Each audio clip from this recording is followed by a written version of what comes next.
İspanya'dayız ama bu klasik bir gezi videosu olmayacak. Burada amacımız sadece binaları, mekanları göstermek değil, amacımız bu ülkenin ruhunu, sesini ve nefesini hissetmek. Acaba burada yaşanır mı? Nasıl bir şey? Sorusunu kendi içimde sorarak geldim. Bu yolculukta bazı anlar beni çok şaşırttı, bazıları ise içimde hiç beklemediğim bir huzur bıraktı.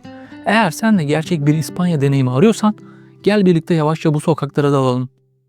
Uçaktan inip o ilk sıcak havayı içinize çektiğiniz an işte her şey orada başlıyor.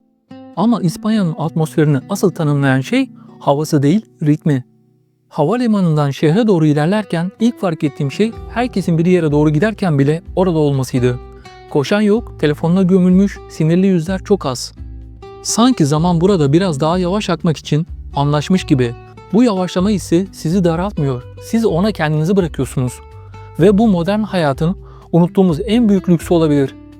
Barcelona size bir kahve içmeyi bile bir sanat performansına dönüştürebilir. Gaudi'nin çılgın çizgileri gibi şehrin enerjisi de sınır tanımaz coşkuludur.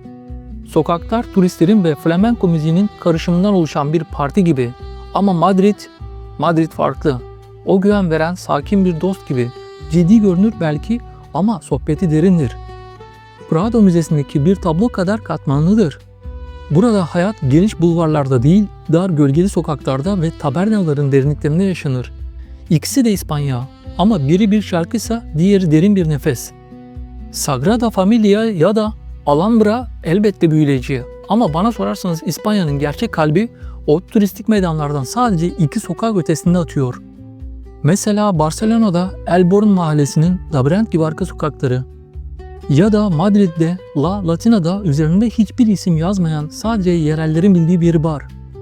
İçeri girdiğinizde duvardaki eski fotoğraflar, tezgahın üzerindeki yılların izi, bir küçük bira sipariş ettiğinizde barmenin size doğal bir gülümsemeyle hola demesi, işte aidiyet hissi tam da burada başlıyor. Size gerçekten gitmenizi önerdiğim bir kaçış noktası göstereyim mi? İspanyolların hayatı ritüeller üzerine kurulu. Siesta sadece öğlen uykusu değil, günün sıcağından ve koşturmacasından bir kaçış. Asıl büyü ise akşamüstü sonrasında başlıyor. El Paseo, akşamüstü yürüyüşü. Aileler, arkadaşlar, çiftler. Herkes sokaklara dökülüyor. Amaç bir yere varmak değil, yolda olmaktır. Akşam yemeği, sobremesa, yemek bittikten sonra masada kalıp saatlerce sohbet etmek. Bu İspanya'da yemeğin uzantısı değil, ta kendisidir. Yemek paylaşmak kadar zamanı da paylaşmaktır. Bu ritüelleri anlamadan İspanya'yı anlamak zor. İspanya sahilleri denince akla gürültülü tatil beldeleri gelmesin. Benim kastettiğim Katalonya'nın Costa Brava kayalıklarının arasında saklanmış küçücük bir koy. Burada kimse en şık mayoyu giymek için yarışmıyor. Birkaç sandviç, bir karpuz veya iyi bir kitap yeterli. Su o kadar berrak ki deniz kestanesini görüyorsunuz. Ve en önemlisi kimse telefona bakmıyor. Herkes orada. Bu lüks bir yat değil, basitliğin lüksüdür. İspanya'da mutfak evin arka odası değil, toplumun tam kalbinde, sokaklarda yaşıyor. Burada yemek kültürünü anlamak için restoran kelimesini unutun. Burada her şey bar, taberna ve mercadolar etrafında dönüyor. Sabah 8'de inşaat işçisinden bankacısına herkes ayaküstü bir cafe con leche ve tostada ile güne başlıyor. Tezgahın önünde omuz omuza. Bu bir yemek molası değil, bir sosyalleşme ritüeli. Öğle vakti gelince asıl büyü başlıyor. Tapeo. Bu bir akşam yürüyüşü değil, bir yemek yolculuğu. Amaç asla doymak değil, tatmak, gezmek, görmek ve dahil olmak. Bir barda sadece bir küçük bira ve üzerinde lezzet bombası bir tapa alıyorsunuz. 10 dakika sonra bir sonraki bardasınız. Her durak şehrin farklı bir hikayesini anlatıyor. Mesela Madrid'de La Latina'da yüzyıllık bir mahzen görünümlü barda geleneksel işkembe tatarken yanınızdaki 80 yaşındaki amca size neden bu yemeğin 1900'lerden beri değişmediğini anlatmaya başlayabilir. En büyük sır şu, bu kültürde yemek ve sosyalleşmek diye iki ayrı kavram yok.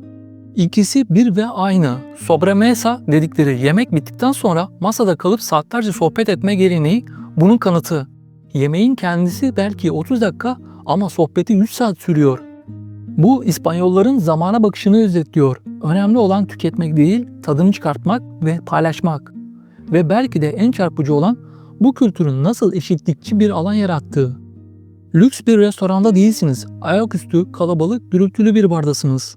Yanınızda bir üniversiteli, bir emekli, bir turist. Hepsi aynı basit tahta tezgahın etrafında. Aynı küçük tabaklarda aynı şeyi yiyor ve aynı şarabı içiyor. Burada yemek sınıfları değil, ortak lezzetleri buluşturuyor. Tadına baktığımız sadece bir patates kızartması değil, paylaşılan bir hayat felsefesi. Burada tarih bir müze değil, ayaklarınızın altında, başınızın üstünde. Bir Roma tapınağının kalıntıları üzerine inşa edilmiş bir ortaçağ kilisesinin yanında modernist bir bina yükseliyor. Ve kimse buna şaşırmıyor. Endülüs'teki beyaz köyler Pueblos Blancos size Arap etkisini fısıldar. Katalan gotiği size Orta Çağ'ın gücünü anlatır. Burada mimari sadece bina değil, anlatılmamış hikayelerle dolu. Sessiz bir tarih kitabı gibidir. İspanyolların sıcaklığı yapmacık bir turist memnuniyeti değil, gerçek bir merak ve açıklık. Size hemen senli benli hitap edebilirler. Bir barda yanınıza oturan biri hiç tanımadığınız halde sohbete dalabilir. Burada iletişimde filtre az. Duygular, kahkahalar, tartışmalar hep daha yüksek sesle ve daha içtendir. Bu bazen şaşırtıcı olabilir ama asla yapay değildir. Ben de onlardan biriyim hissini uyandıran şey de budur. Pahalı mı? Ne yapmak istediğine bağlı. Lüks restoranlar, turistik tuzaklar elbette var. Ama günlük hayat şaşırtıcı derecede uygun fiyatlı olabilir. Ve işte belki de en kişisel bölüm. Bir süre sonra kendinizi sorarken buluyorsunuz. Burada yaşayabilir miyim? İklim ve yemekler cennet gibi ancak bürokrasisinin yavaşlığı, iş bulmanın zorluğu ve bazen aşırı sakin tempo bir hayal kırıklığı yaratabilir. İspanya sizi kucaklar ama aynı zamanda kendi hızına uyum sağlamanızı bekler.